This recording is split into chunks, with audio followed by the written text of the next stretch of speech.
સરખી આપો ને.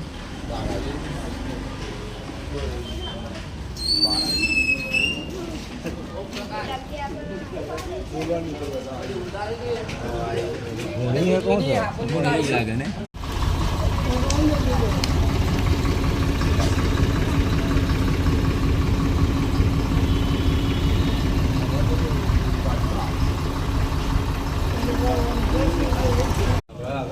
ના ના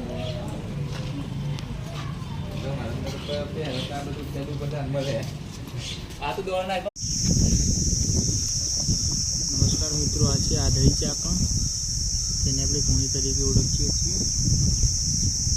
અને પાછળનો હિસ્સો પણ સેમ હોવાના કારણે આને લોકો આધળી ચાકણ કહે છે. અને બે મોઢાવાળો સાપ તરીકે પણ ઉઠે છે.